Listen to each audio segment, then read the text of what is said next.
Hello साथियों, तो स्वागत है आपका अपनी YouTube channel study with power में। मेरा नाम है निखिल पटेल और आज हमें अपनी इंग्लिश ग्रामर का एक बहुत ही इम्पोर्टेंट टॉपिक डिस्कस करना है। और उस टॉपिक का नाम है हमारे वर्ब। वर्ब क्या होता है साथियों?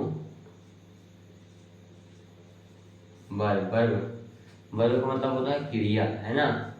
वर्ब जो है हमारी इंग्लिश ग्रामर का बहुत ही इम्पोर्टेंट टॉपिक है, जिसकी बिना कुछ नहीं किया जा सकता। यदि हम कोई अपनी इंग्लिश ग्रामर में कुछ सेंटेंसेस बनाते हैं तो वो अधिकतर सेंटेंसेस जो होते हैं वो हमारे वर्ब के आधार पर ही बनते हैं। चलिए पढ़ते हैं हमारे अपना वर्ब। तो वर्ब की सबसे पहले परिभाषा देख लेते हैं। आ वर्ब, बहुत ही आसान तरीके से वर्ब पढ़ना है हमें। A verb tells about tells about an action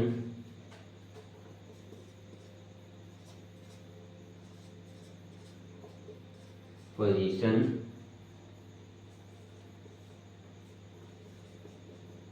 relation और state of प्रेगनेंसी। मतलब क्या होता है? वर्ब वह है, क्या है? वर्ब वह है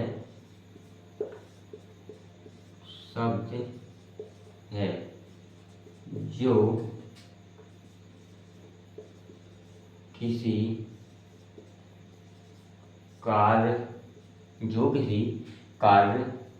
पोजीशन मतलब होता है अधिकार। पोजीशन मतलब क्या होता है साथियों? अधिकार। रिलेशन मतलब होता है संबंध। और वर्ब वह शब्द है जो किसी कार्य, अधिकार, संबंध और किसी की अवस्था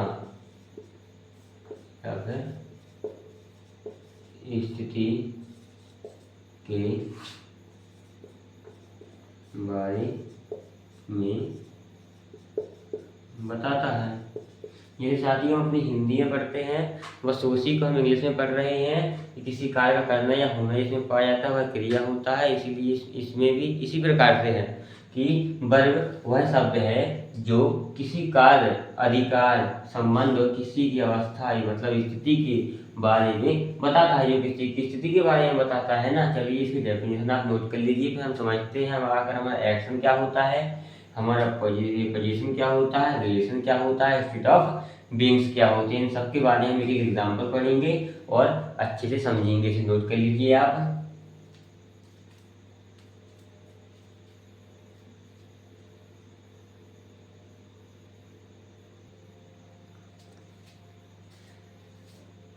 चलिए साथियों, आपने बहुत ही आसान तरीके से वर्ब की डेफिनेशन पढ़ी और आपको समझ में भी आ गया होगा।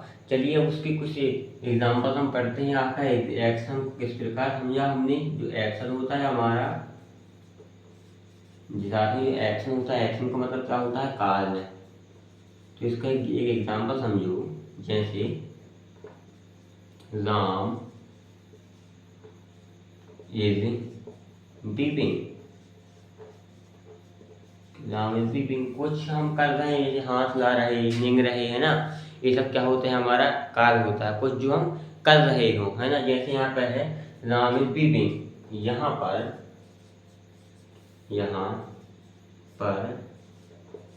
वीपिंग का मतलब है रोना, जो कि क्या है मेरे साथियों? क्रिया है। तो जो कुछ भी हम कार्य कर रहे हो, है ना, जैसे हम यदि निंग रहे तो वो भी क्या है? क्रिया है ना। वॉक, घूमना, ये सब क्या है मेरे साथियों? क्रिया है। जैसे राम इज वीपिंग, राम क्या कर रहा है? यहाँ पे रो रहा। और रोना क्या है मेरे साथियों? एक क्रिया है। हिंदी में हमने पढ़ा है कि जो वीपिंग है, जो रोना है वो क्रिया है, जो उठना है वो क्रिया है, जो बैठना है वो क्रिया है ना। ये सब क्या है मेरे साथियों? क्रिया है। जब घूमते हैं वो सब क्या है? क्रिया है। कुछ हम खेलते हैं, खाते हैं, ये सब क्या है मेरे साथियों? क्रिया है। जो कुछ कार्य कर रहे हो हम, वो सब क्या है? हमारी एक्शन, वर्ब। क्रिया है। ठीक है मेरे साथियों, चलिए दूसरा क्या होता है हमारा पोजीशन। पोजीशन का मतलब होता है मेरे साथियों अधिकार, अधिकार और संबंधी बोल दूं रिलेशन, इसी के साथ क्या जाता है, पोजीशन के साथ आ जाता है हमारा रिलेशन भी आ जाता है, रिलेशन। तो जैसे मैंने बोल दिया साथियों बहुत ही सरल सा, he has a car, he has a car. यहाँ पर यहाँ हैज का मतलब है उसके पास, उसके पास क्या है मेरे साथियों, कार है। तो देखो हैज यहाँ क्या होता है, ही हैज अ कार, उसके पास एक कार है। वह उस कार पे उसका किसका उसका अधिकार बता रहा है ना मेरे साथियों। हैज है वो क्या बता रहा है, उसके पास है इसलिए यहाँ पे क्या हुआ मेरे साथियों, है यहाँ पे वर्ब हुआ, क्योंकि यह अधिकार बता रहा है ना, कार कार पर अधिकार बता रहा है। कार पर किसका अधिकार है मेरे साथियों, उसका अधिकार है। जो है मेरे साथियों वो क्या है, एक वर्ब है। चलिए साथियों इतना नोट कर लीजिए। इसी के साथ हम पढ़ते हैं स्टेट ऑफ थिंग, जो कि क्या होता है किसी की अवस्था बताता है। जल्दी इतना नोट कर लीजिए साथियों।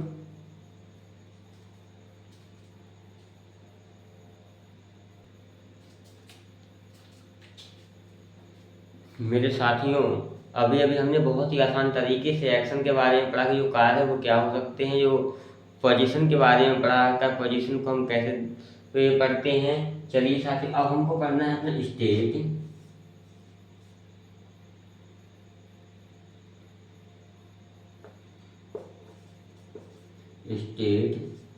Of being. मेरे साथियों को पढ़ना है अपना स्टेट ऑफ बीइंग, मतलब किसी की क्या होता है अवस्था बताना, अवस्था या फिर स्थिति। जैसे मैं एग्जांपल में ले लूं, मोहन इज इल। जो मोहन है, मोहन क्या है मेरे साथियों, मोहन बीमार है ना। मोहन क्या है मेरे साथियों, मोहन बीमार है। ठीक है, तो यहाँ पर जो मेरे साथियों यहाँ पर जो एज है, एज क्या कर रहा है, इसकी अवस्था इसकी स्थिति बता रहा है कि जो मोहन है वो क्या है मेरे साथियों, एज मतलब होता है बीमार। जो मोहन है वो बीमार है, इसकी स्थिति बता रहा है ना। कौन बता रहा है, एज इसकी स्थिति बता रहा कि वो कैसा है, बीमार है। चलिए इसको नोट कर लीजिए और कुछ एग्जाम्पल्स हम पढ़ते हैं।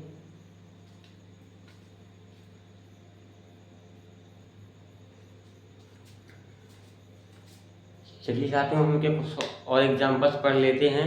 चलिए हमारा एग्जांपल जैसे हमने बोला एक्शन है ना, एक्शन क्या होता है, कार्य बताने वाली क्रियाएं होती हैं जो एक्शन होती हैं। जैसे चिल्ड्रन प्ले, बच्चे खेलते हैं। तो हमने जैसे पहले आपको बताया था कि खेलना हो गया, उठना बैठना सब किया है, कुछ करने वाली क्रियाएं हैं है ना। तो बच्चा क्या कर रहा है, यहाँ पे बच्चा खेल रहा। तो ये प्ले है मेरे साथ ही वो क्या हुई, क्रिया हुई है ना। जो प्ले है वो क्या हुई, क्रिया हुई। बच्चे खेलते हैं, इसमें खेलना क्रिया है, इस प्रकार खेलना क्रिया है, इस प्रकार वर्ब भी एक क्रिया है, प्ले भी एक क्रिया है ना। चलिए for example he will come, वह आएगा। विल कम क्या है मेरे भविष्य की क्रिया बताता है कि वह आएगा है ना। वह क्या है, कम क्या है, कम मतलब आना। वो क्या कर रहा, कुछ कर रहा, वो क्या कर रहा, आ रहा है ना। वो कब आएगा मेरे साथियों, भविष्य में आएगा। तो विल क्या बता रहा, भविष्य की क्रिया बता रहा। जैसे पोजीशन मतलब अधिकार, रिलेशन मतलब होता है संबंध। तो आई हैव अ कार, मेरे पास कार है। जो हैव मेरे साथियों वो क्या कर रहा है, यहाँ पर अधिकार बता रहा कि मेरे पास क्या है, एक कार है। एक मतलब होता है एक कार है। चलिए यहाँ पे एक नहीं लिखा है तो एक लिख लेते हैं। मेरे पास एक कार है ना, वो क्या है अधिकार बता रहा है, क्या है मेरे पास कार है। तो जो है यहाँ पर वो क्या हुआ, हैव भी एक वर्ब हुई है ना। चलिए साथियों लिखा है स्टेट ऑफ बीइंग, जो क्या है मेरे साथियों अवस्था और स्थिति को दर्शाता है, अवस्था और स्थिति के बारे में बताता है। जैसे सीता इज टेल, टेल का मतलब क्या होता है मेरे साथियों, टेल का मतलब होता है लंबा। तो जो सीता है वो क्या है, लंबी है। ये जो उसकी अवस्था बता रहा है ना कि जो सीता वो कैसी है, वो सीता जो लंबी है। जो सीता है साथी वो कैसी है, लंबी है ना, उसकी अवस्था बता रहा है। चलिए एक और एग्जाम्पल देख लेते हैं मेरे साथियों, एक और एग्जाम्पल देख लेते हैं हम। दे आर हैप्पी, क्या है, वे खुश हैं। तो वे क्या है मेरे साथियों, खुश हैं। आर उसकी स्थिति बताता है, जो आर है मेरे साथियों वो क्या बताता है, उसकी स्थिति बता रहा है ना, कि वो कैसी है, वो खुश है कि वो दुख है ना, दुखी में है, वो उसकी स्थिति बता रहा। तो मेरे साथियों हमारा वर्ब का पार्ट 1 ये हमारा क्या है, ये हमारा पार्ट 1 है साथियों। अभी हमको इसके बारे में और पढ़ना बाकी है। तो बाकी का हम कब पढ़ेंगे मेरे साथियों, हम बाकी का पार्ट 2 में पढ़ेंगे, है ना।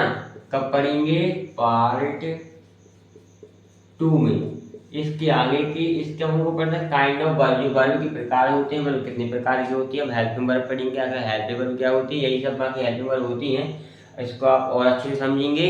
जैसे मैंने एक एक चीज नोट की है, आप भी यदि इसे बिल्कुल इसी प्रकार से, बिल्कुल इसी बेसिक तरीके से लिखते हैं, तो हो सकता है आपको भी पढ़ने में बहुत ही आसान लगे, और बाद में रिवीजन करने में मैंने बात है कि बहुत ही आसान लगेगी। तो मेरे साथियों जैसे मैंने लिखा है, जैसा मैंने नोट किया है यहाँ पे, आप भी उसी प्रकार अपनी कॉपी में नोट करिए और उसे पढ़िए। चलिए मिलते हैं अपनी सेकंड पार्ट या वर्ब का सेकंड पार्ट, जो कि काइंड ऑफ वर्ब बताएगा। तो कैसी लगी मेरे साथियों आपको वीडियो, यदि वीडियो अच्छी लगी हो तो आप चैनल को सब्सक्राइब कर दीजिए साथियों। जय हिंद, जय भारत।